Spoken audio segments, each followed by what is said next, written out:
ElikaKristu uJesu ivangeli bagcojwa akulona lokuzuza kodwa lokulahlekelwa Nkosi yezulu ngikhuluma nabangcwele qobo yebo Nkosi yezulu amen ukuhloba kwenu bangcwele makungabi ngokungaphandle ngakho ngeke kukusize uthi ngapha uyafakaza ngapha uyakholwa ngapha ngapha uyashumela ngapha kodwa ekhaya indoda yakho awihloniphi benza ngamabomu umthetho bayawazi benza ngamabomu umthetho bayawa bese kuthi nabesilisa bese begunda lemigundo egunda lemaceleni yebo bese isadinwe lephezulu uphawu kaDraco ababukeli bakuma group Nkosi yezulu futhi awenkonzo oma WhatsApp group hey uthini mfundisi baphume ku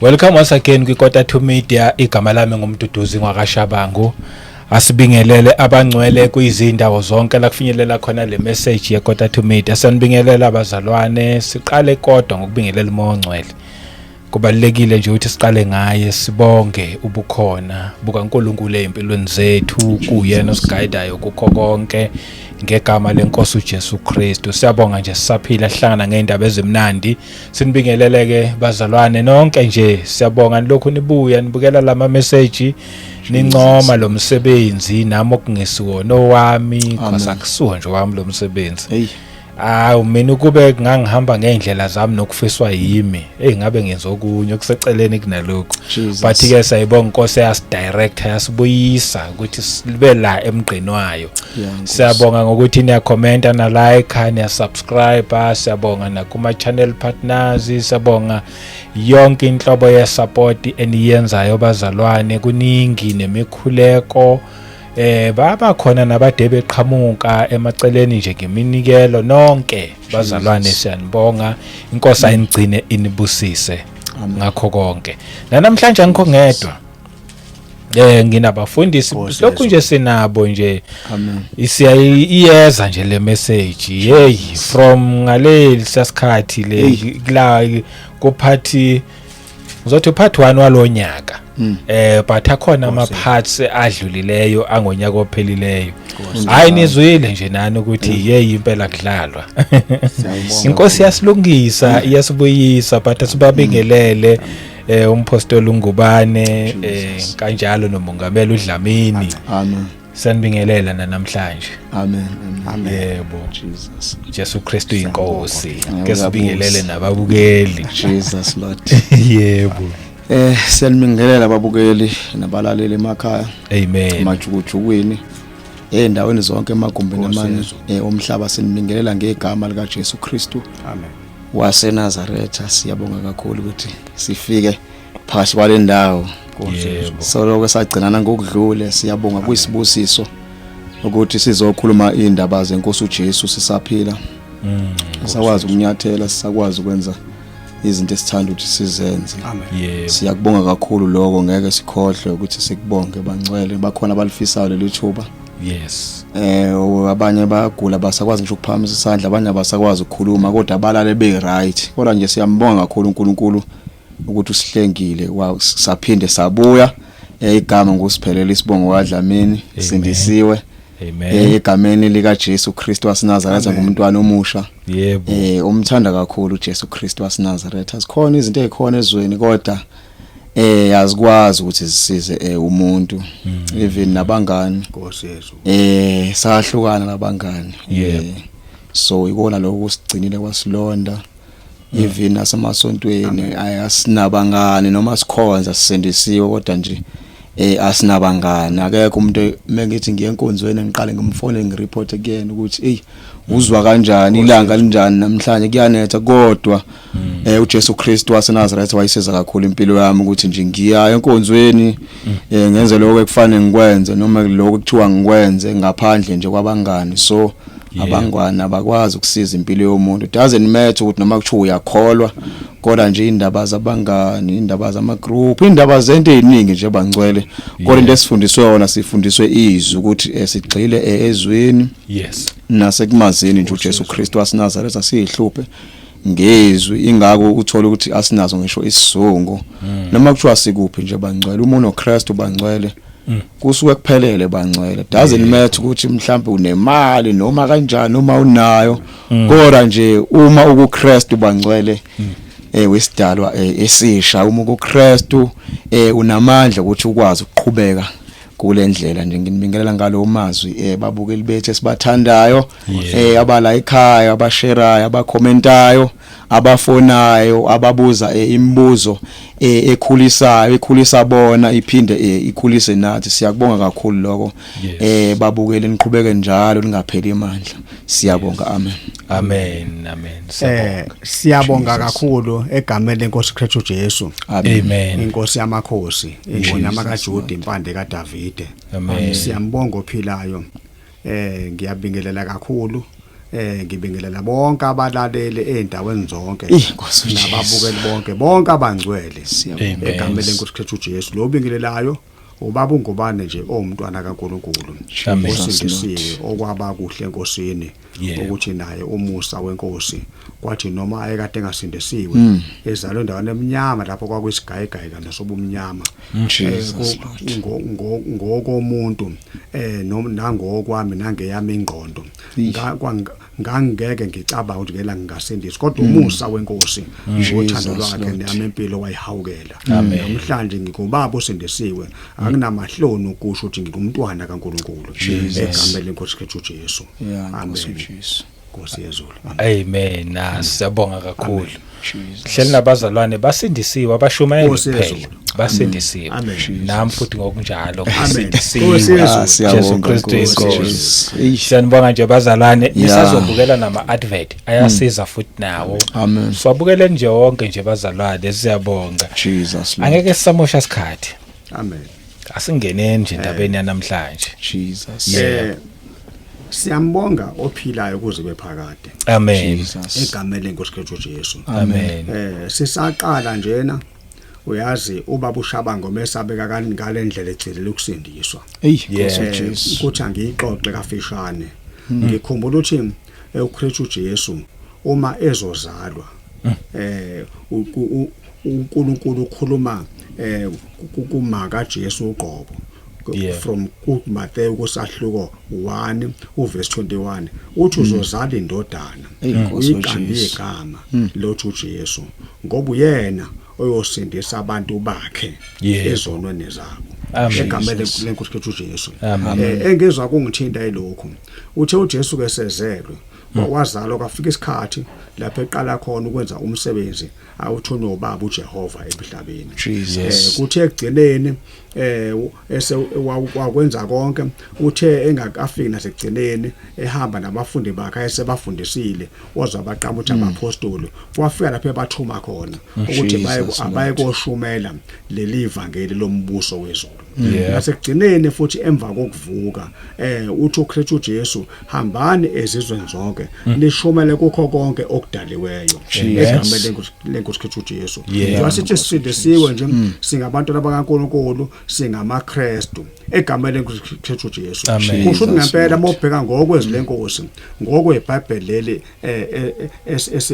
esilifundayo neliphethwe endaweni zonke abantu ngomthetho abanegunya abagunyazwe uKristu Jesu ubashuma levangeli abantu abasindisiwe abantu abathunywe uye. Ngakho ke kokunye yebo kona kungenzeka kokuthole nabantu abaningi behamba beshumele evangeli kodwa ke bashumele evangeli lomuntu umbuso uma nje umuntu engakasindiswa engakabi umntwana kaNkulunkulu kuthi usashumele evangeli lomuntu umbuso. Ngakho ukuze ungene ngendlela eyiyona athi uJesu na uyisango uyindlela uyisango umuntu ongena ngaye angena aphumele ngalena afumane idlelo egameni lenkosi Kristu Jesu. Angazi kuvuka njena bengaqonda ukuthinda lapho kodwa kuvuka nemvoba megcizelela umgcotsha kaNkulunkulu engikuthokozelayo ukuthi naye umntwana kaNkulunkulu usindisiwe basindisiwe nalokho ngiyakubonga ukuthi uNkulunkulu siyabonga kwaba kuhle kuwe ukuthi seqala njena ukuxhumana noMntwana kaNkulunkulu ophethe isiteshi esilolu hlobo saxhumana nomgcojwa kaNkulunkulu saxhumana nomphathi wesiteshi naye futhi uMntwana kaNkulunkulu naye osindisiwe egameni lenkosi kethu uJesu ngakho ngiyambonga kakhulu uNkulunkulu amen ngiyakhumbula lana sigcina ukufika lana esteshini seKwaTathomeda sagcina uKristu uJesu ngonyama kaJuda embula ukuba sikhulume kwazi kwafika ezintweni zonke okwakhulumeka ngazo kwathi sikhuluma ngophawu lwesiphambano okwazi kwafika khona lapho kuvela khona ukuthi uphawu lwesiphambano lwavelaphi lwaqalwa ngokombuso wamaRoma lathi selisabalele endaweni zonke amaRoma kuyiwona okuvela ngokwezlenkosi ukuthi iwona ayemelene kakhulu neevangeli okuyiwona futhi abulala ngisho uKristu uJesu nabapostoli bonke baningi omoya emtapeni olwazi akubulawanga abapostoli kuphela ngisho abagcotshwa nje abaningi njengoStefano waqala wabula ngokukhandwa ngamatshe nasemva kokubulawa kwabapostoli bonke baningi abazalwane abantwana amaKristu nje abulawa endaweni zonke amanye eshiswa ngomlilo amanye edliswa ngezilwane amanye ebulawa ngendlela eziningi enwe ezindlini ezizimfihlo ngaphansi ezimishini zamaRoma ebizwa ama monasteries benwetsha behlukanisa amalungu omzimba bephila ngakho ke ngangiqonda umbulo ukuthi uphawu lwesiphambano lolo solidida abazalwane kuze kudideke nabangamaKristu uthule nabo ezindlini zabo okudabukisayo uthi sebelifakile nabo ezindlini zabo abesebelifaka nasemapulpiti abantu othi bathi bangamaKristu kodwa ekugcineni kuyona yonke indawo abane kuke kungidabukise abantu baphuma ngisho emaBhayibheli bafunde ngisho emaBhayibheli college sebebiza abaningi abapostoli abane ngodokotela kodwa abalengise imigexo ewuphawu lwesiphambano egameni lenkosi kethu uJesu ubese uyathola ukuthi ingakho umphoso Paul kweyindawo azathi lapha kwabaseKorinte athi khiphani imvubelo ngithi abaseKorinte bokuqala noma besibili kusahluko 5 amen abusikhona bokuqala ngiyafisa siyifunde amen uverse 7 khiphani imvubelo endala ukuze nibe inhlama entsha Nkosi njengalokhu ningabangenamvubelo ngokuba nelethu iphasika lihlatshiwe elinguKristu uyayizwa lana ngela ngamhlambe so ke siphinde sesifike nasendaweni yephasika lencwadi ithi khiphani imvubelo endala khiphani imvubelo endala bazalwane bagcotshwa ukuze nibe yinhlama entsha njengalokhu ningabangenamvubelo ngokuba nelethu iphasika lihlatshiwe elinguKristu uyabona manje lelizwe nelethu iphasika amen okhothi likhona ongelo nelethu kodwa khona okwelethu egameni lenkosi kethu uJesu mhlawumbe ngelanga sothina makuhle enkosini sofika nalapha kodwa bengiqona ukuthinta lana kafishane ukuthi lokufaka zonke lezi zithixo lezi ngoba lo Paul lesiphambano oDjesu lifaka emabandleni lofaka endlini zokukhonza nangimapulpiti abanye bazilengise emqaleni bephethe amabandla bethi basindisiwe nabo imvubelo endala lena imvubelo ezithixo zasesihogweni imvubelo ezithixo zombuso obumnyama imvubelo ezithixo zikaSathane ngakho ngiyamemezela ukuthi emabandleni onke nakubona bonke abagcotshwa ofuna ukuyala siyakhona ofuna kuma endleleni erathi ukulungisa njena ukuthi azilungise abe nesiqiniseko sokuthi mangathi akhala icilongo manje uzomhlangabeza uKristu uJesu kusho ukudinga ukuthi lolu Paul lesiphambano nongabe sendlini okukhonza kudinga ukuthi ulikhiphe yebo Nkosi yezulu Amen. noma ngabe lolo phawu lwabiza imali engana ngathi lifaka into yokukhonza kodwa kudinga ukuthi ulikhiphe noma ngabe lo pulpit mhlawumbe yabiza imali engakanani ukuthi uyithenge inophawu lwesiphambano kudinga ukuthi ulikhiphe egameni lenkosi khethu uJesu uyabona khona izwi lenkosi athi umphoso Pawuli ngithi kwabase Philippi ku Philippians 2 yebo kusahluko 3 Jesus ake sivule lapha ekhona uKristu athi uPaul konke ngakushaya indiva ngenxa kaKristu uJesu athi ngoKristu uJesu engilahlekele kona konke ngenxa yakhe chapter chapter 3 3 lapha ku8 chapter 3 verse 8 uyayithola noma siqale ku7 oh yeah awiqala verse 7 7 ya phela bengisho kahle kanti ke lokho okwakuyinzuzo kimi lokho kwakuyinzuzo kimi qhubeka ngakushaya indiva ngenxa kaKristu yebo impela konke ngikushaya indiva ngobukhulu bokumazi uKristu uJesu inkosi yami engilahlekelwe yikho konke ngenxa yakhe ngikushaya izibi ukuze ngizuze uKristu uyabona ukuzuzuza uKristu yebo kube ukuthi ulahlekelwe ungasabi lento yabiza imali engaka noma yabiza amamiliyoni yebo kodwa mawufuna ukuthi uzuze uKristu Nkosi yezulu uma ufuna ukuthi nawe kuthi mhla kukhala icilongo inkosi nawe usendane eratsho kumhlangabeza uKristu Jesu elithe izwi lenkosi lolo suku lobe luhusu lokusindiswa ekulahlweni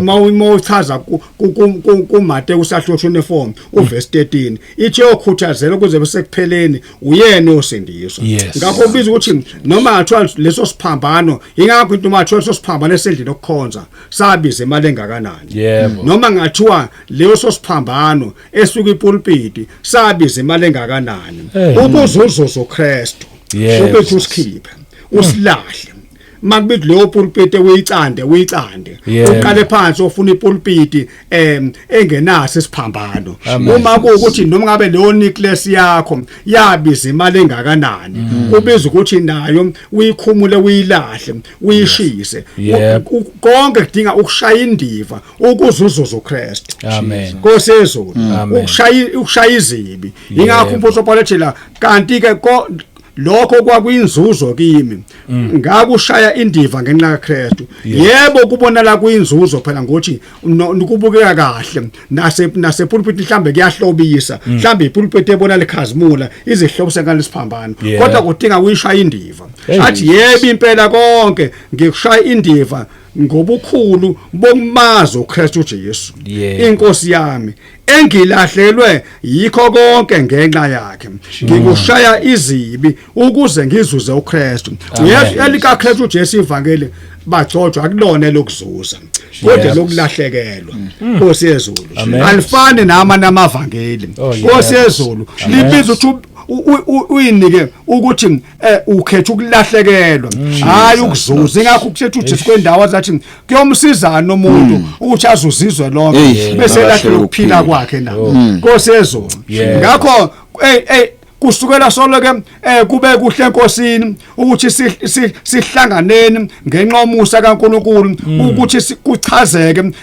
kudaluleke nakho konke lokho egameni leKristu Jesu elizelathi lenkosi kwabaseFesu kusahluko 5 uverse 9 uverse 10 no11 ake siyifunde kafishane abaseFesu kusahluko 5 nihlole ukuthi kuyini okuthandeka enkosini ningahlanganyeli imisebenzi yobumnyama engena zithelo kepha kunalokho nidalule kulesi sikhasa manje isikhathi sothi nombani odinga ukuthi mhla khalithi lonke abekulungela kumhlangabeza uKristu Jesu ahlothi ngempela kuyini okuthandeka enkosini ingakho kumanje yena lithi lenkosi nihlobo ukuthi kuyini okuthandeka enkosini ngakho umsebenzi wethu ukuthi konke Nkosi yezulu kunalokho imisebenzi obumnyama siyidalule ingakho singenamahloni ukukudalula singenamahloni ukubeka ngononina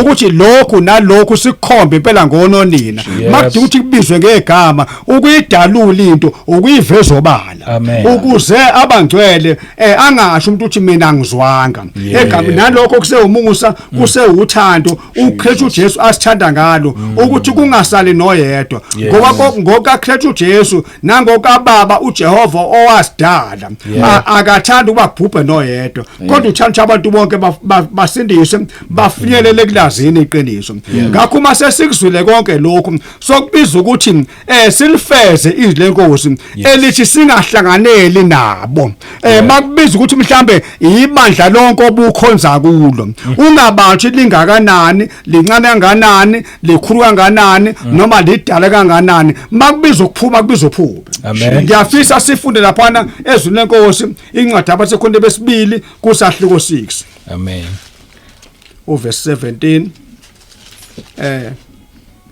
ngakho kusahluko 6 noma ungangiqalela uverse 14 maningaboshelwa ejokeni linye nabangakholwayo maningaboshelwa ejokeni linye nabangakholwayo amen kosezulu kusho ukuthi makade isixuko obuhamba kuso sokufika lapho kumbuleka khona ukuthi bengihamba nabantu abangayi la ngifuna ukuya khona uma wena ufuna ukuya ezulwini uma wena ufuna ukuya endaweni eright uma wena ufuna ukungena kule ndlela encane bese ungena ngalesango encane loKristu uJesu nkosezulu ngakho musuboshelwa ejokeni elilodwa amen nalabo abangakholwa amen ngoba hlezi labo hamba nabo Nkosi yezulu bona noma sebezwile kodwa bayagoloza abafuni kuyidedela lento Nkosi yezulu abanye babanje uthi mhlambe kade babanje ilong service ukuthi kade bahlala kulento noma bazalela kuyo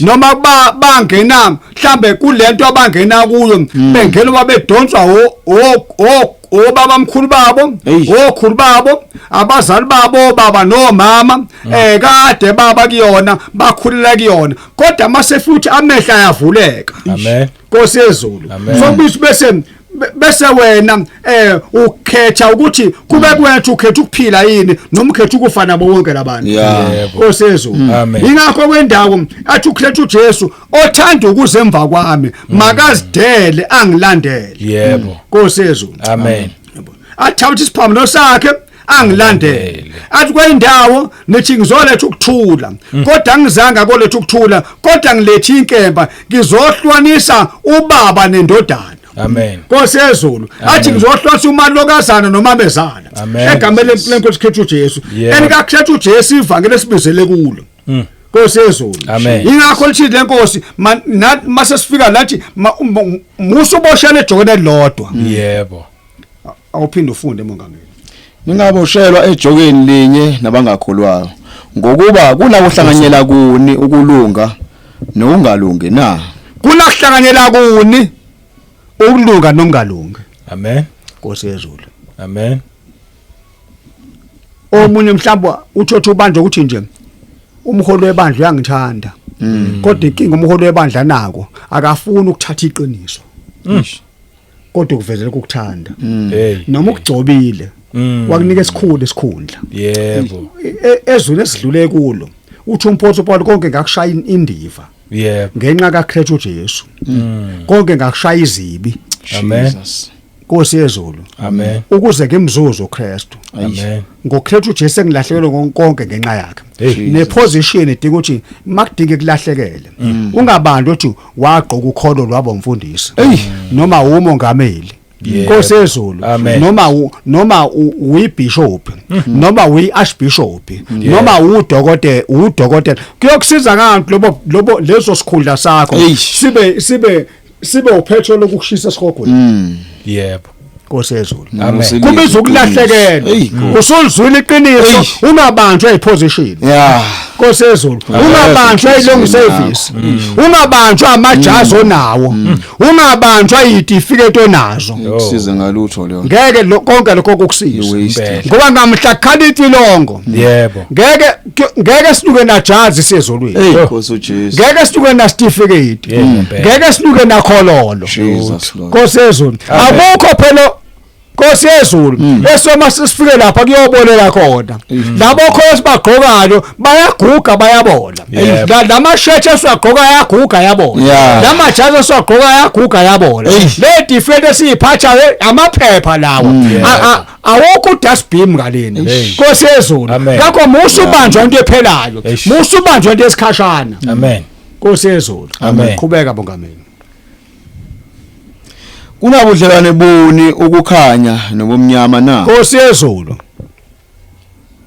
Unakuzwana kuni uKristu noBeliyali na Unasabelo sini okholwayo nongakholwa na Uyela abantu abahlangana ngokwezile Nkosi hayi lutho ingakho mawusukhoso usindisiwe yebo ngikhona ngumuntu osindisiwe amen angikhulumi ngumuntu osondayo ovakasha amen khona into engiyithandayo mophelezela usathana into zakhe akayicashisi yebo uyibeka obala nesikhe sakhuluma ngazo nezidliwayo neziqokwayo Nkosi yezulu uvela ibeka obala sibizwe ngamagama izona lana athiwa ukwenza njani ukusonda into osonta into enjani into ebhijiwe yebo hey into etwistiwe yebo yatwistwa yatwistwa ngakho thina nje wasilana sonti yebo Nkosi yezulu sikholwa uKristu uJesu sisindisiwe amen egameni kaKristu uJesu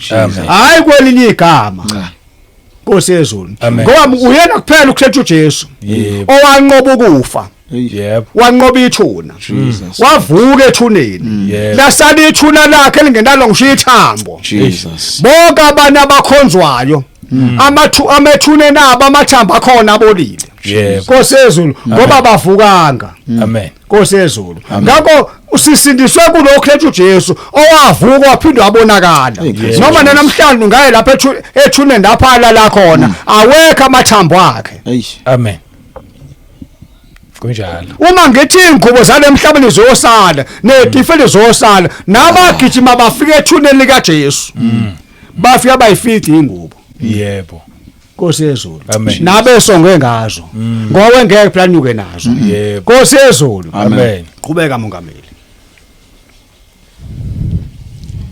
Linakuvumelana kuni ithempeli likaNkuluNkulu nezithombe na ngoba thina siyithempeli likaNkuluNkulu ophilayo njengokuba washo uNkulunkulu ukuthi ngiyakuhlala phakathi kwabo ngihambe phakathi kwabo ngiyakuba nguNkulunkulu wabo bona babe ngabantu bami uyazi lencwadi yavele leli verse linakuvumelana kuni ithempeli likaNkulunkulu nelezithombe na yebo khona le nkonzo eke ibizwe endathi uyinkonzo zamaketanga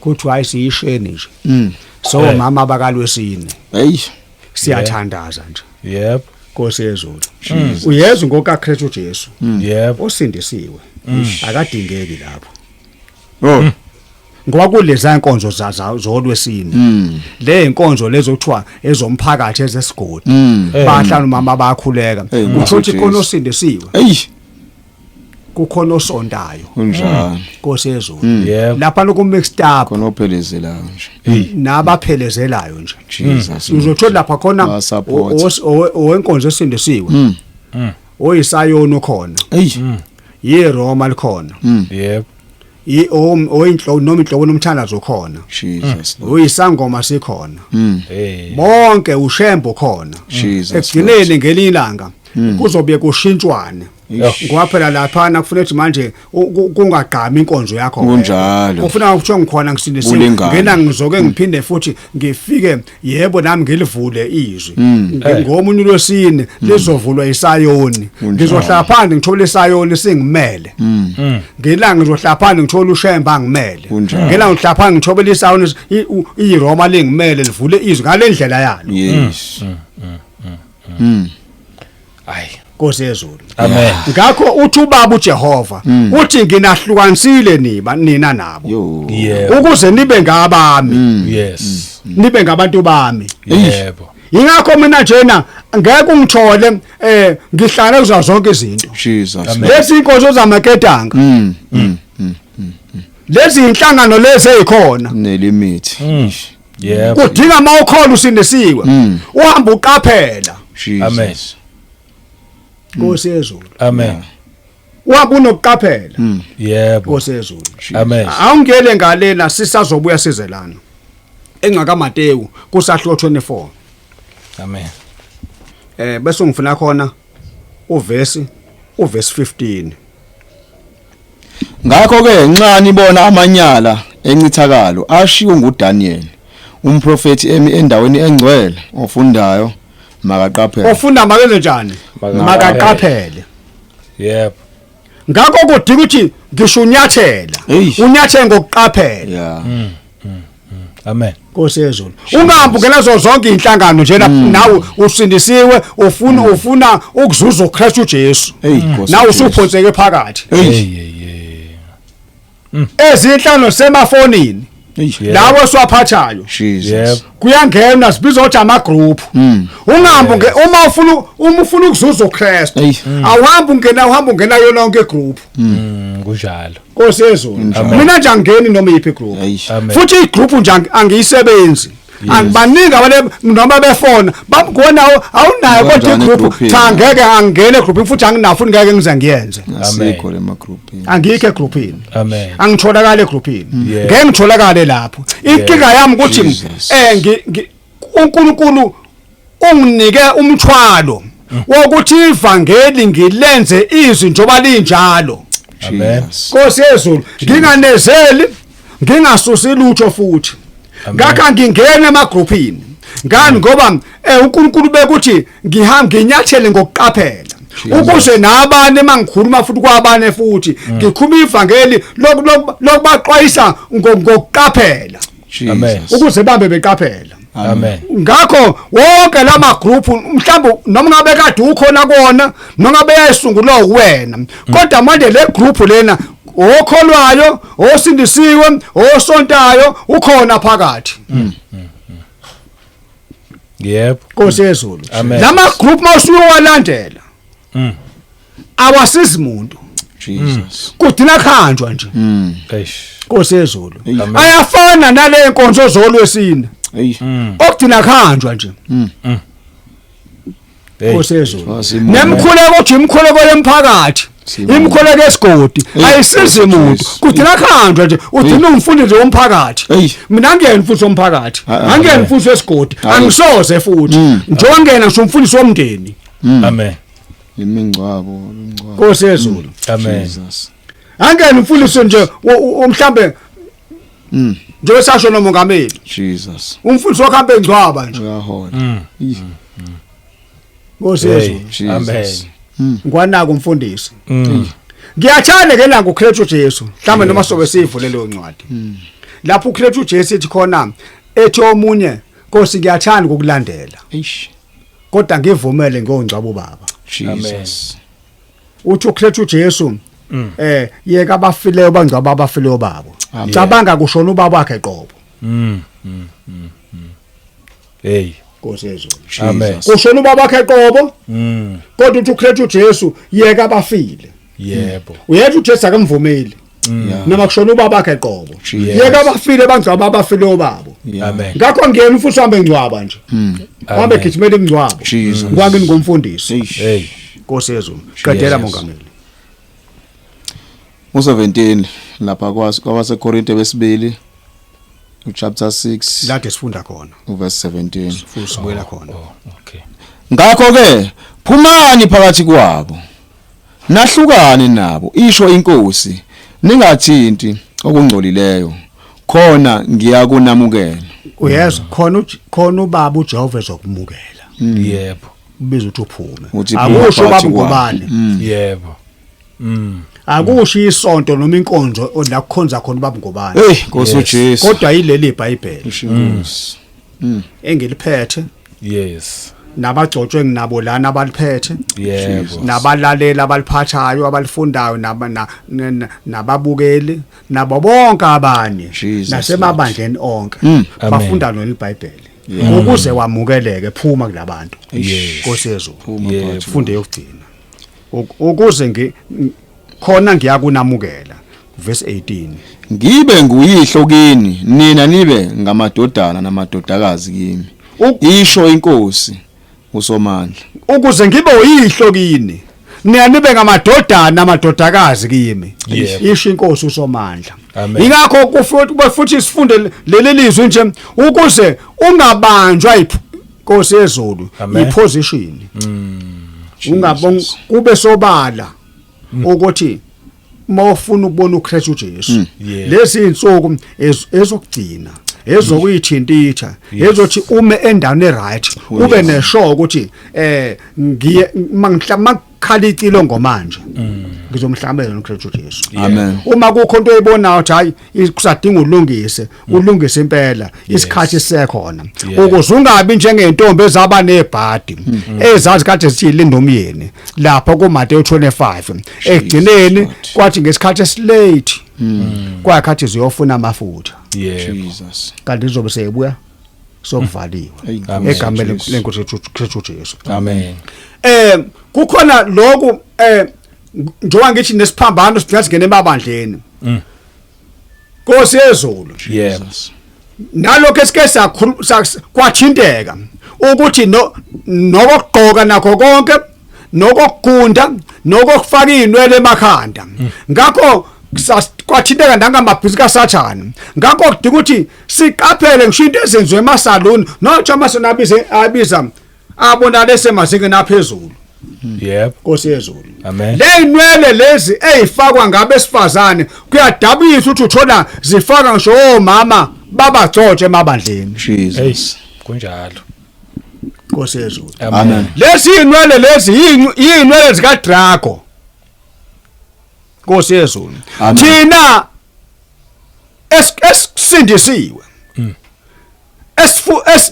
esifuna ukumzuza uKristu Yep.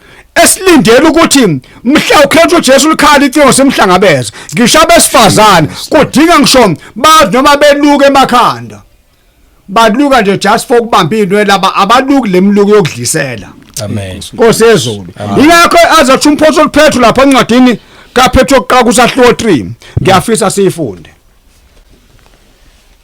ukuze noma thiwa uluke ekhaya noma thiwa uyesaluni kodwa konke uhambe ngokuqaphela Amen. Nkosi yezulu amen Petru oqala kusahluko 3 bese ungifunda khona uverse 3 no 4 no 5 ukuhlaba kwenu mawungabi ngokungaphandle ukuhloba kwenu bangcwele ngikhuluma nabangcwele qobo Yep. Nkosi yezulu Amen. ukuhloba kwenu bangcwele makungabi ngokungaphandle Yes. Nkosi yezulu Amen. ngakho noma thiwa uthenga esitolo konke kidabukisa uthothi Nkosi yezulu konke sokwenziwa ngokudliza ngothi ngifuna ukubonakala abane base nasemakhanda kube nzima nje ukugubuzela nje ngoba ufuna ikhanda libonakala usebona ukuthi ngeke ngiluka umluko obiza kangaka ujike futhi nakhona esaluni bazomtshela noma ngabe befike efaka iduku bese thiwa mama ufika ufaka iduku la uyabona sesikuluka umluko osezikele phezulu kanjani Nkosi yezulu akubona umuntu ongawumboza lo Nkosi yezulu uyakuthenga uSathane ukuthenga inhliziyo ukuthenga ingqondo ukuze ulahlele uKristu bese uhamba uyilento uKristu angayifuni ukuze mhlakhalithele ngoba usuyasala Jesus awuphinde ifunde mongameli ukuhlaba kwenu mawungabi ngowangaphandle owaluka izinwele nokufaka igolide noma ukugqoka izingubo Nkosi yezulu kepha makube ngumuntu osithekileyo wenhliziyo ohloba ngokungabhubhiyo ngokomoya omnene onokuthula okuyigugu phambi kukaNkulunkulu Nkosi yezulu ukuhloba kwenu makungabi ngokungaphandle kungabi ngokuluka izinwele noma ngathiwa kokufaka uzu ethe lokufaka igolide noma kokugqoka izingubo ezibonana zisezingeni eliphezulu kepha ukuhloba kwenu nabangcwele yebo nina nifuna kumzuzu uKristu makube ngumuntu osithekeleyo wenhliziyo amen ngakho ukuhloba kwenu angabe ukubona ngamehlo yebo mabe lokho ngabonwa ngamehlo yebo Nkosi yezulu Amen. umuntu osithekeleyo wenhliziyo yebo ohloba ngokungabhubhiyo komoya omnene onokuthula okuyigugu phambi kaNkuluNkulu yebo Nkosi yezulu amen uthi noma athiwa ugqoka ingubo abayibona ngathi iyagxekeka vela kwabasezweni iyagxekeka ngwathi lenkosi isiphambano siwubula kwababhubhayo kodwa kwaba simso singamandla ngikhona isiphambano singabonwa ngamehlo lesu Kristu Jesu athi othanda ukuzemva kwami makayidele athabathe isiphambano sakhe angilandele hayi isiphambano esibonwa ngamehlo yiso lesengithi singubula kwabangakholwa kodwa kwaba simso singamandla kwama ngihamba ngithatha isiphonsi kaKristu Jesu ngiyama ngiphila impilo ebukekele kaphansi amen ngiyama ngiphila impilo ebonakala ingelutho yebo ngiyama kubaba olahlelwe isitayela ongekho ezintweni Nkosi yezulu kanti inkinga kungenxa yezwi kaNkuluNkulu kungenxa yokulangazelela ukuzuza uKristu yebo fundo verse 5 ngokuba kade babezihlobisa kanjalo abesifazane abangcwele abamethemba uNkulunkulu bethobela amadoda abo kade abangcwele ngiyakhula kanjena namhlanje amen abangcwele nabasemandulo babehlobisa kanjalo amen Nkosi yezulu akusinto entsha khona umhlabeleli osecilongweni eliphathwe emabandleni onke ngiyathanda ukuthi ngoba aliphathwe ebandleni nje la kukhonza khona ubaba ungwane kuphela Nkosi yezulu kodwa lephathwa emabandleni onke Nkosi yezulu okufika lapho kuthi Nkosi bheka ibandla lakho bese kufika kube khona ivesi ethi yenza selifuze lelo bandle laqala labusiswa yebo bayawuhlabelela abazalwane kakhulu emabandleni onke kodwa bese uthothi bese ukwenza kwabo bese kuyaphambana naleli bandle laqala labusiswa bawusho lo mlomo ngeindebe zomlomo Nkosi yezulu kodwa ngokwempilo abayiphilayo uthothi abagubuzele emakhanda badlisela ngemluko esemazingeni ukubona abaluke emluko esemazingeni emasaluni abizayo amen azaqhoshele nabanye mina ubaba wakwami ungifake esaluni ethile amen Nkosi yezulu omunye uyoze khona lapho azuzwe isitha uyoze akhekwe na umuntu ofuna ukumfaka ebumnyameni nofuna noyigudlisa sasisheli sakhe bese ethi ngokufaka Nkosi yezulu esaluni ebizayo ngisho umyeni wakho loshade naye ongakaza akufake kuyona nabangani bakuthathe bakufake lapha Nkosi yezulu amen kokunye uthothi niphila kuleli vangeli mhlambe uyabona usathathi niphila kuleli vangeli kaKristu Jesu siyanganani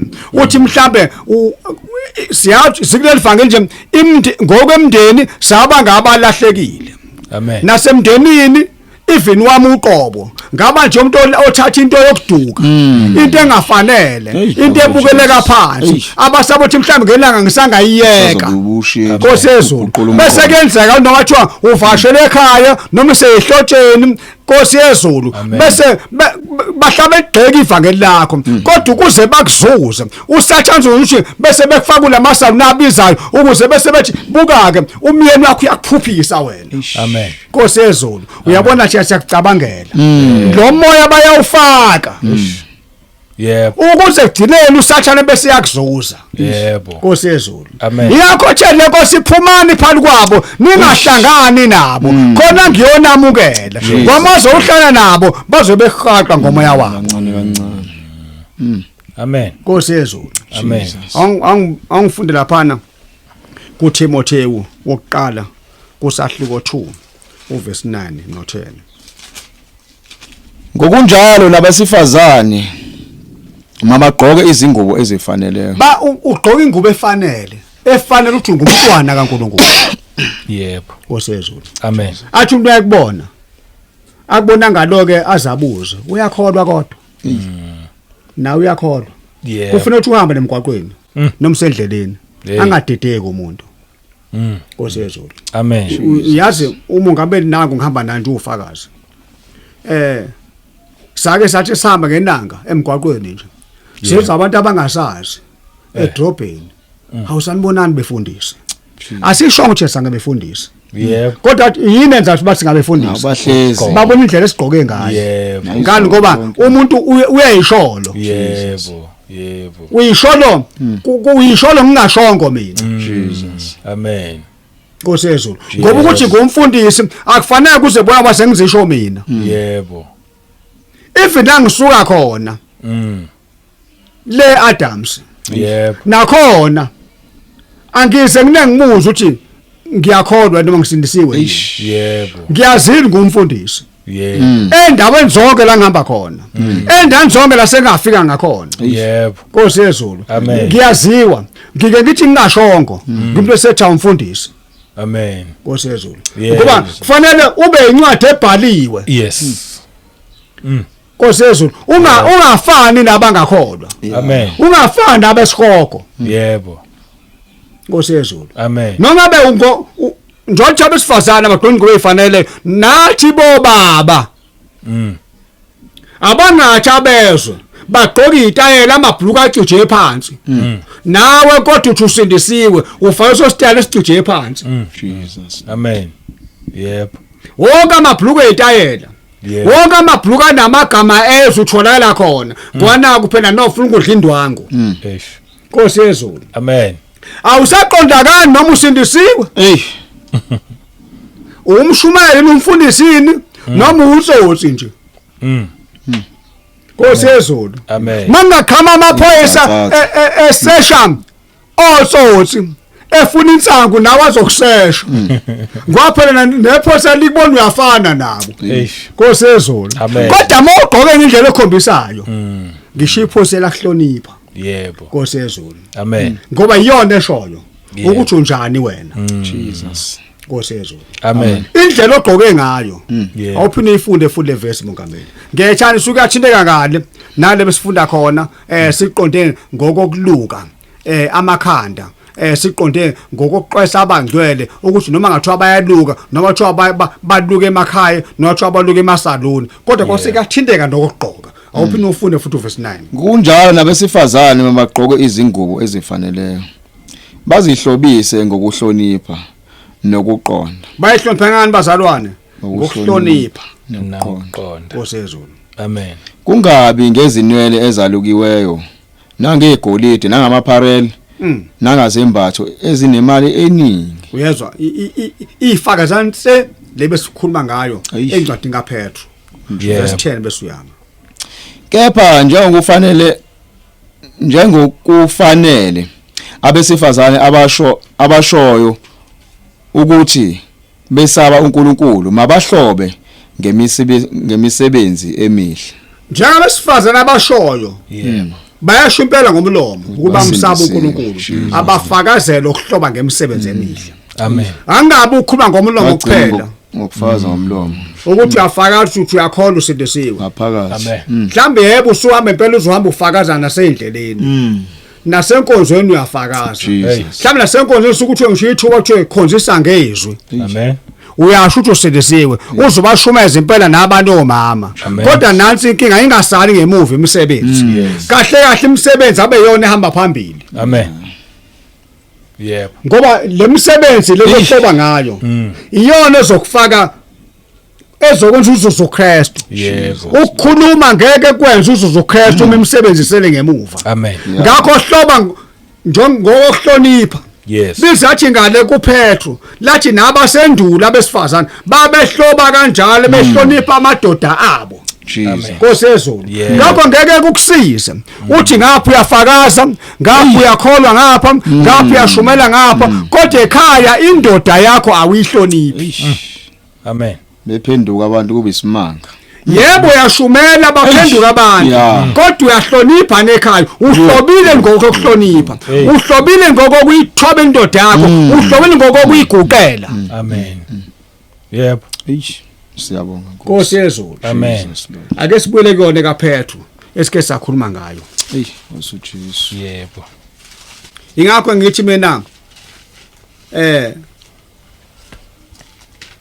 Nkosi yezulu. Angihambi ngokutatazela.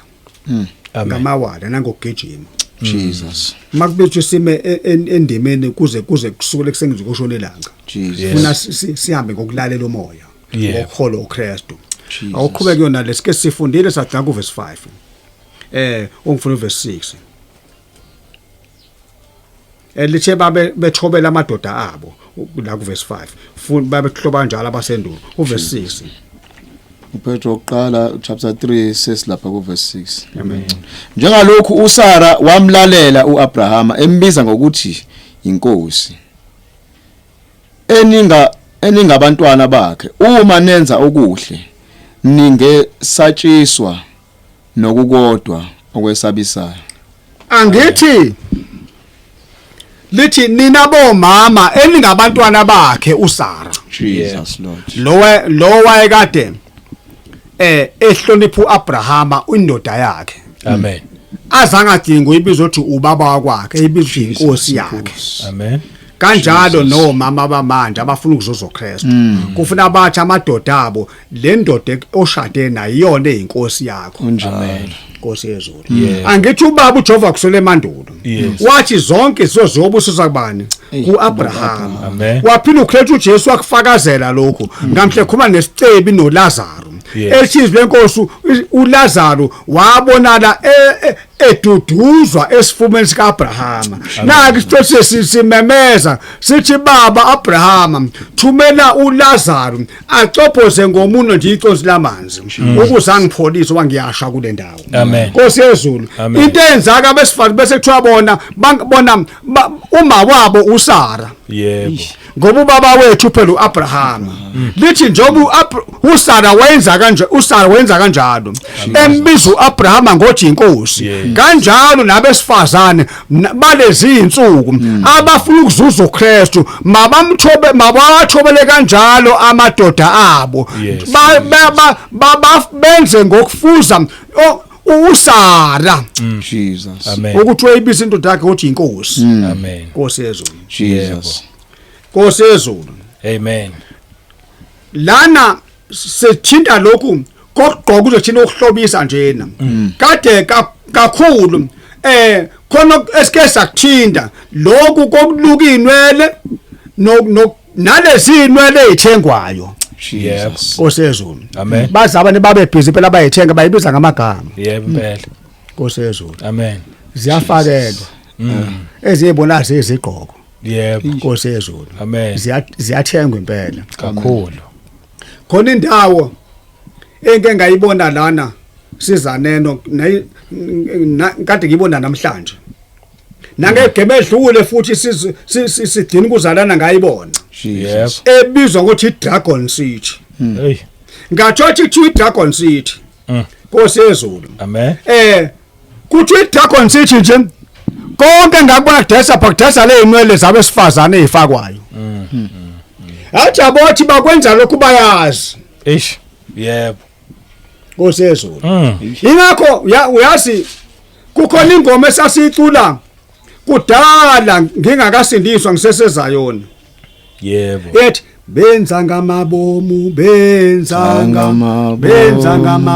umthetho bayawazi benza ngamabomu umthetho bayawazi benza ngamabomu umthetho bayawazi benza ngamabomu umthetho uyabona abantu bayasikhogweni bazi yep Nkosi yezulu amen noma bangayigqoka lezi inwele bengakaze bangena endlini kaJehova noma bangayigqoka bengena bebizwe ba amalungu ebandla noma babagcotshe emabandleni noma bangamakhosikazi abefundisi kodwa lapha la bethenga khona einwele bayithenga bazi baya ku Draco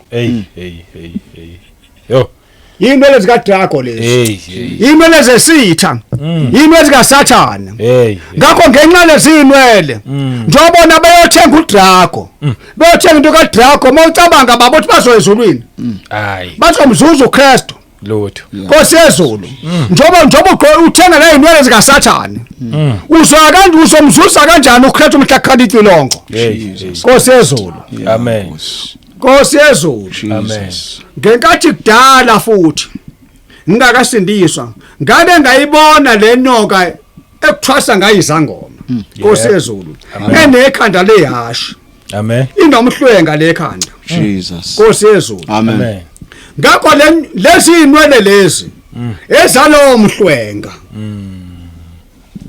yebo Nkosi yezulu amen walelo hashi Jesus Nkosi yezulu amen bese kuthi nabesilisa bese begunda lemigundo egunda lemaceleni yebo bese isadinwe lephezulu uPaul kaDraco Jesus Christ bafananse yebo umikhanda usugunde kanjalo yebo usofananse uthatha uPaul usuyafana nobaba wakho uDraco usuyafana nesilo Jesus amen isilo ethele lenkosi siyofakwa kuqala esikhogweni yebo emalangabini nomprofeti wamanga bese uyise bese efakwa kugcina uyofika indodana yakhe eseyifica phakathi yebo ingakho ngazi kathi leli igama lesilo ukuba bombuso wala ngokwasemhlabeni endaweni ibizwa ukuthi yakaZulu yebo bokudinga ngenxa yomusa kaNkuluNkulu ukuthi balishintshe ligama vele phela laqanjwa yibona abantu futhi Nkosi yezulu uyabona mase ufike kuKristu Jesu mahlangu kuKristu Jesu liyashintsha igama baningi abashintsha amagama oPaul babekade behoSawuli uma bebulala amaKristu uma eseba ngumKristu washintsha wangabesaba uPaul uSawuli waba uPaul amen baningi abanye ngababala ifilu Nkosi yezulu ifilu ubaba Abraham esesezweni nakube uri lamakhaleni yes ezweni lapho kwakhonzwa khona iThixo waye uAbraham yebo kwathi kodwa mhla eseba ngumntwana kaNkuluNkulu esethola umusa lashintsha igama kwathi usezoba uAbraham usuzoba uAbraham yes nonkosikazi wakho lela gama lasegubheni awukasezoba manje na uSarayi kodwa usezoshintsha manje abe uSara amen ngakho igama liyashintsha yebo uma usubathi usuthola umusa wokuzuza uKristu amen Nkosi yezulu ingakho ngikuthinta lokho ngoba nangegame udle kwathinteka Nkosi yezulu ake sivume incwadi Nkosi yezulu incwadi yesambulo kusahlukonani lezi inwele lezi ngeke ngathi zuPaul wesilo bese ziphila futhi sigqokwe isikhonyane esihlala kwalasha lapho bonke bezongena khona abagqoka lezi inwele sebeqale already bese lemhlabeni ukuthi bafanisane noPaul lapho lwabantu abaya kophila nabo esihogweni kwalasha isikhonyane sakwalasha lapho kusha khona umlilo egameni lenkosi Kristu Jesu amen ongifundele isambulo kusahluko 9 ungifune from verse 1 to 3 Ingelosi yesihlanu yayisibetha ngase ngibona inkanyezi ivela ezulwini Nkosi Yesu iwela emhlabeni yanikwa isihluthulelo somgodi wakwaLasha yanikwa cabanga libeka ngokusobala izenkosi yebo ingelosi yesihlanu zike zabalwa kusuka kweyokuqala yenziwa umsebenzi eyesibili eyesithathu eyesine sokufika esihlanu manje amen kuthi ingelosi yesihlanu yayisibetha ngase ngibona inkanyezi ivela ezulwini iwele emhlabathini yanikwa isihluthulelo somgodi wakabani wakwaLasha yebo yamathu kaLasha ilalingayo elibuyayo Nkosi osengene khona akasoza aphuma ukwaLasha Jesus kaLasha Nkosi ongene khona akophinda aphume verse 2 yayisivula umgodi wakwaLasha kwenyuka umusi emgodini njengomusi weziko elikhulu kwafiphazwa ilanga nomkhathi ngomusi womgodi yathi mayivula nje kwaLasha wakwaLasha ila Nkosi yezulu kwakuvula isihogo yebo Nkosi yezulu amen ngokuvulwa nje kwa umgodi kwanuka umusi wentuthu okwacima ilanga kwabamnyama ilanga liphezulu umgodi uvulwa phansi kwacisha ilanga hey ngenxa yomusi ilanga nomkhathi kwafiphazwa ilanga nomkhathi ngomusi womgodi verse 3 kwaphuma isikhonyane emsini seza emhlabeni la nje sivula nje umgodi kunomusi ophuma kwaLasha yebo kuona kwaphuma isikhonyane Jesus umusi uphuma phakathi emgodini yebo kusokuphuma nesikhonyane kusikonke bokulaphi bokuphakathi emgodini yebo kwaphuma isikhonyane emsini qhubeka seza emhlabeni sanikwa amandla njengamandla abanawo ofezela bomhlaba sase sinikwa amandla njengamandla abanawo ofezela bomhlaba ngenxa yesikhathi sowajomba amanye amavesi kodwa mawuthola isikhathi unesikhathi yebo noma nini ungayifunda kahle yebo Nkosi yezulu Jesus uyiqale phansi uzofika gcineni ulandelisane kahle ngizofisa ukuthi sisheshe sitho lapho ukuthi isikhonyane sona sasinja uma ngithi lezi inwele abazifakayo inwele abafanisana nazo nabafuwabo abaya kubona laba besifazane labafuwabo abayisikhonyane verse 7 amen nesimo sesikhonyane sasifana namahashi alungiselelwe ukulwa nasemakhanda aso kukhona okunjengemiqhele efana negolide nasemakhanda aso kuhlobisiwe ngenkathi beyihlobisa abesifazane yebo bafanisana nesasikhonyane sakubo abaredi uthi vele baya khona Jesus kulwamusi emgodi wakaLasha qhubeka 7 awukaqedi begolide nobuso obunjengomqhele ofana negolide nobuso bunjengobuso babantu verse 8 futhi sasinezinwele ezinjengezinwele zabesifazane namazinyo aso ayenjenga wezingonyama nenwele zaso sikhonyana sinjengalezi inwele ezifakwa ngabesifazane ngakho bonke abafaka lezi inwele emakhanda yebo yo Nkosi yezulu amen bonke abafaka lezi inwele emakhanda amen bafaka inwele ukufanisana nesasikhonyane sakwaLasha yebo kweza inwele ezabantu bakwaLasha Nkosi yezulu amen ngakho ngomusa kaNkuluNkulu Jesus Nkosi yezulu amen ezilenkosi singamanxusa siyancenga esikhuleni sika Kristu masho lapha kwabasekhona besibili kusahluko 5 verse 20 yebo sithi buyisana noNkulunkulu awuyivule sezobe yokugcina okay ngakho ke singamanxusa kaKristu ngokungathi uKristu unxusa ngathi siyanincenga esikhundleni sika Kristu sithi buyisanani noNkulunkulu. Ngakho njengoba sikhuluma kanjena yebo siyancenga endaweni zonke emagumbi nomano omhlaba amen lapho sifinyelela khona isiteshi seKwatathomedia ukuthi bonke abangcwele yebo Nkosi yezulu amen lapho bekhona nabo bonke abafuna ukuzuza uKristu nabo bonke mhlambe ubungakasindiswa kodwa mawufuna nawe ukuthi nawe uzuze ukuphila okuphakade yebo Nkosi yezulu amen siyakuncenga uba kusuka mhlanje ubuyisane noNkulunkulu ubuyisane noKristu Jesu amen kuthi kokade ukwenza okubonathi kuyokwenza mhlaka icebo bese uyasala bese uyakuyeka nongabe kwako kumali engakanani nongabe lezo nwele lezo zazibiza imiliyoni noma zayibiza amabhiliyoni Nkosi yezulu uzilahle zikulahlekele ukuzuzuza uKristu inkosi enibusise amen oh sayibonga Nkosi yezulu amazwi amnandi sakheka sakhuliseka futhi sayibonga inkosi yezulu mhlambe nje ukubuza sengibuzela ababukeli ababukeli bakuma group Nkosi yezulu futhi awenkonzo oma WhatsApp group uthini mfundisi baphume ku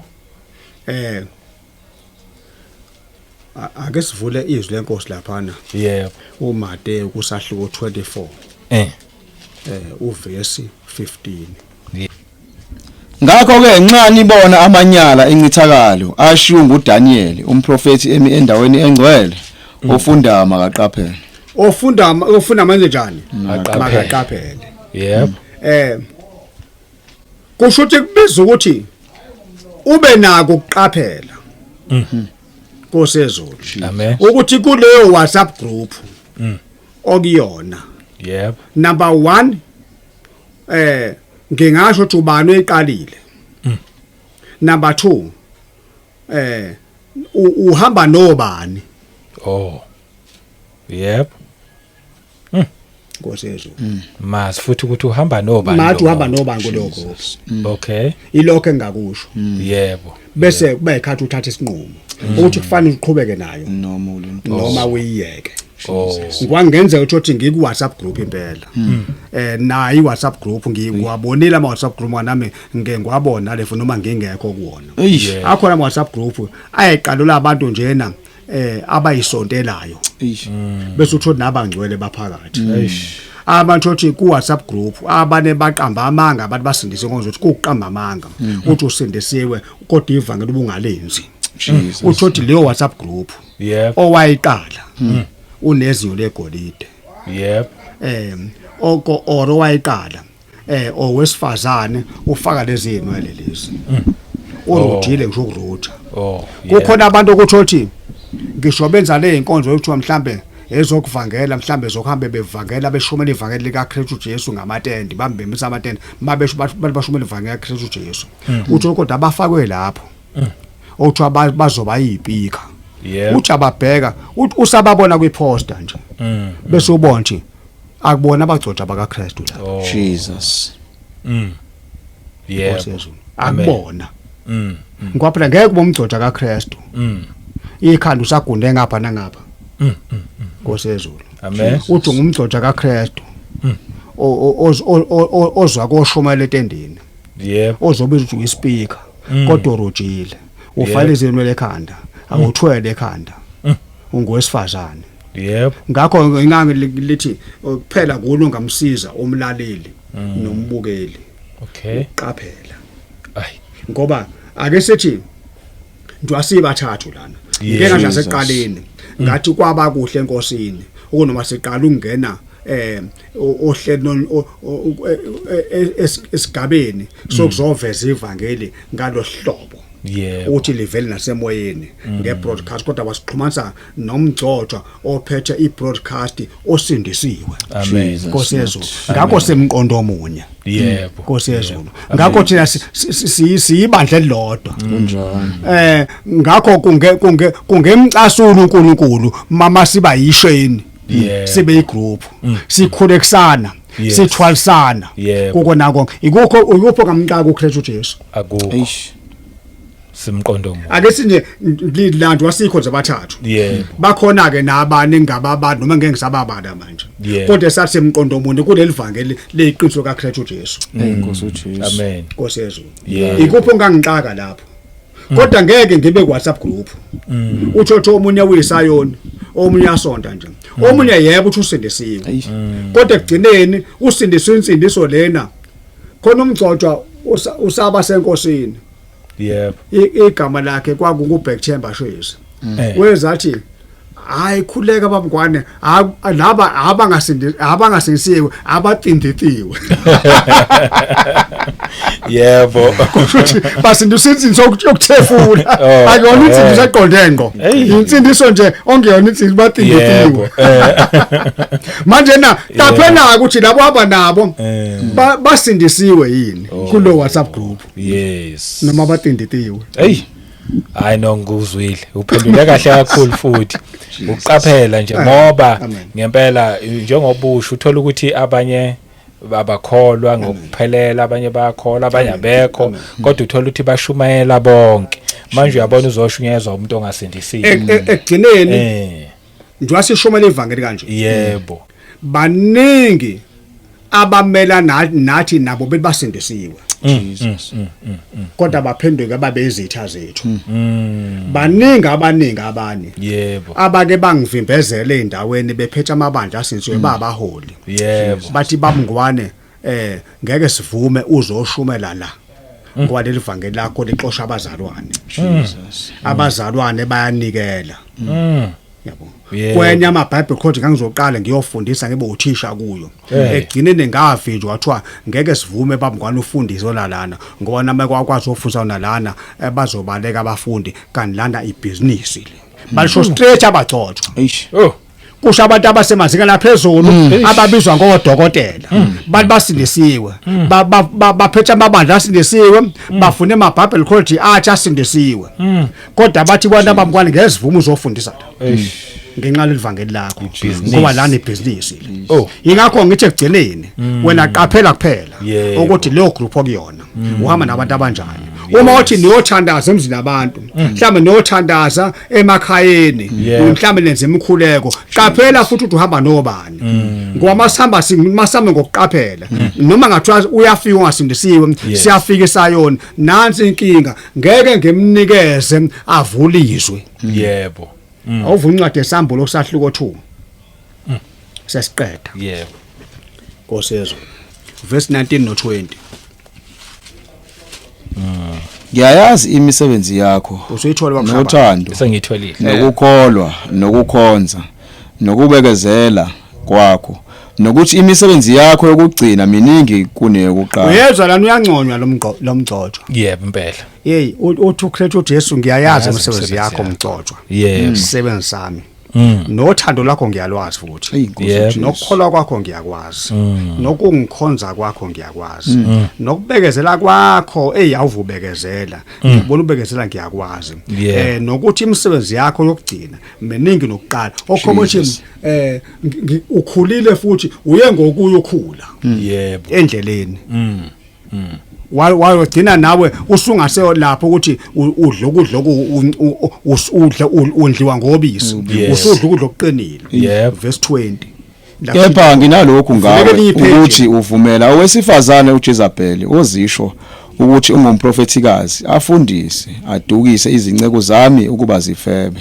zidle ukuhlatshelwe izithombe uyezwa lashintshe ipage lashintshe uqale wangcono yebo kepha nginalokho ngawe nakho kubo okwenzayo nako kubo okungiqhatha nawe kepha nginalokho ngawe ukuthi uvumela owesifazane uJezebeli ozisho ukuthi ungumprofetikazi afundise ebandleni adukise izinceke zami ukuba zifebe zidle okuhlatshelwe izithombe nginalo uKristu Jesu simkhonzayo ukuze simzuze ungathathi ipulpiti uyinikeze umuntu ongasindisiwe azodukisa abantu kuyicala kuNkulunkulu yebo icala yebo ingakho la uNkulunkulu engimise khona angisoze nganika nomba ukuthi azoma kupulpit azofundisa Jesus ngeke ngoba Nkosi yezulu uKristu uJesu uthanda abantu bonke abasindiswa nabangasindiswa ukuthi uyisangoma ubani uyisayoni ubani umthandasi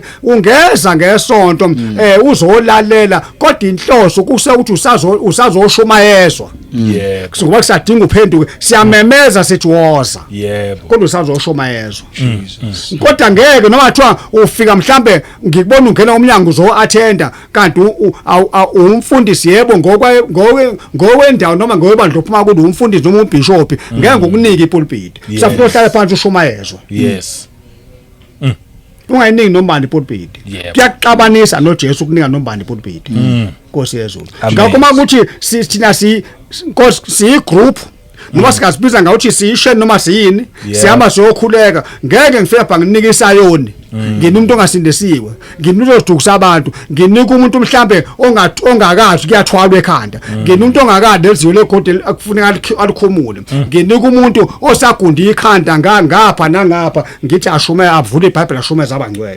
Jesus kusho ngiyabadokisa yebo hayi impela uphendule kahle amen hayi futhi waze wathi Jesus uyichaza izwakele Nkosi yezulu siyambonga ophilayo amen azamnandi indaba ngempela nje mangakamthatha uJesu ayimthathe ayikho nzima ungayizwa uma ichazwa ngalendlela uzothi Nkosi yezulu kosomunye uthi ngathi inzima le ngazathi ngeke ngikhona ilula indlela esimangaliso ukwamkela nathi samukela yebo ukuyidela uyidele nje uthabathele sisiphambano esingabonakala esakamoya uzobona kuyenzeka thatha uJesu ulandele yena uzokwazi ukuthi uphephe hayi sesayivala amazwi nje okugcina siyivale yebo siyabonga kakhulu yebo balaleli nababukeli emakhaya ndawo zonke emagumbeni amanye omhlaba siyabonga ukuthi siphinde sithole lithuba bangcwele sekuze kwafika kulesi sigaba siyabonga kakhulu baholi bethu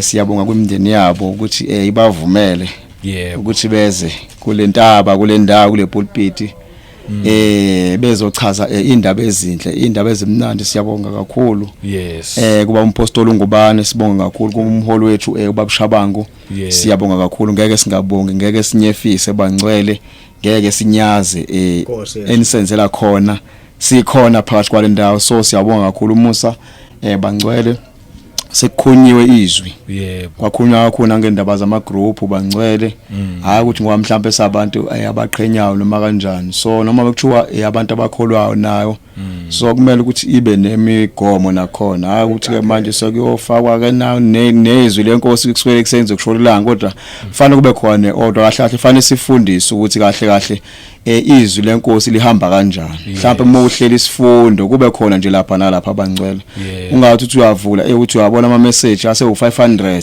so nalokho bangcwele kugcina usubothe ugcina usunqene ngathi ungaphuma kuyona so noma sithi noma singene kwabakholwayo ke bangcwele nakhona kube khona lapho leyo mgomo ngoba kahle kahle asiba abantu ababhorekile ukuthi njengoba sibhorekile nje sesizohlala ema groupini cha asiba abazali ema group asisho kabi kodwa sifuna ukuthi uunderstand ngomoya bangcwele asinaso isikhathi esiningi siyangena nje lapha nalapha ukuthi ufone mekwenzekile ke kwa lento uzaleyo group izoba nawo lo mthetho leyo ekufuna ukuthi siyamkele siqondeni ngomoya omuhle bangcwele hayi kabi so siyabonga kakhulu ukuthi nilalele nicomment nishare ninikele ngenhliziyo zenu nangemqondo yenu nokusupporta nje bangcwele siyabonga kakhulu niqhubeke ningaphela amandla niqhubeke njalo balaleli bethu niyasikhulisa kakhulu konke nje nikushoyo kuyasikhulisa nathi sikhona phakathi kwale ndawo so nje siyabonga inkosi ithele umusa amen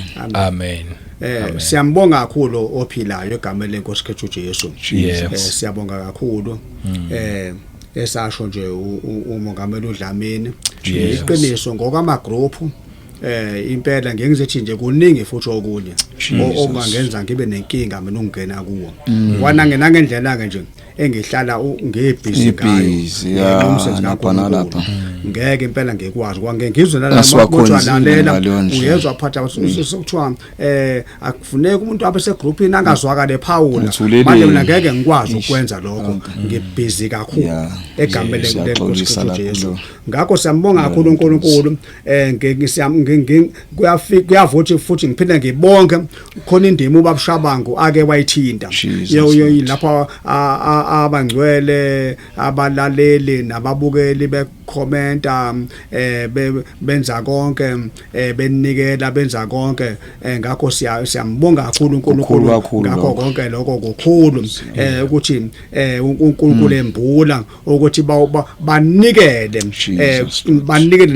nangakho konke nangemali banikele nangokukhuleka banikele ukuze phela nomsebenzi kaNkulunkulu uhamba uqhubeke ngeke siqamba amanga uyayidinga nayo imali even uKristu uJesu uyayidinga nje emnikelo eminingi yonke imikhakha yemnikelo even uKristu uJesu mawufuna incwadi ngithi uLuka kusahluko 8 noma ngeke ngiyifunde manje from verse 1 to 3 uJesu naye ukuze lihambe ivangeli kwaba khona abavele bayinikela ngempahla yabo yonke kwazi kwaba khona nje sifazane ababenikela ukuze kuhambe ivangeli bakwazi ngisho abafundi abagcotha ababa noJesu bakwazi nabo ukuphila nokuhambisa nje ivangeli ngenxa yemnikelo yabangcwele ababenhliziyo zabo zithinta uJehova ngakho nako siyamncoma kakhulu ukunikela ngakho siyambonga uNkulunkulu kubona bonke esiyesibone benikela ngakho konke okuthintekayo okuphathekayo okuyimali nangemkhuleko nangayonke into ngakho siyakubonga siyakukhuthaza lokho ngiyavuma ukuthi ngikukhuthaze lokho egameni lenkosi Kristu Jesu nomunye futhi umhlambe bongakambuleki kuye kodwa kuyavotha ngikukhuthaze egameni lenkosi Kristu Jesu ngakho siyambonga kakhulu ophila kuyavuma ukuthi laphana konke lokho uKristu Jesu usihlelela kona ngenhloso ukuthi kungasali noyedwa uzwa lapha mina mekhuleka egcineni kuJohn 17 uverse 24 wathi baba ngithanda ukuba labo ngiphe bona babe khona nami lapho ngikhona ukuze babone inkazimulo ngiphe yona egameni kaKristu Jesu ngakho ngeke ngiyeke ukuphinda futhi ngishiye inamba noma ngihlale ngisho nangekhathi zonke ezidlulile ngifikele uNkulunkulu abe nomusa ukufikelela kwikwata thomida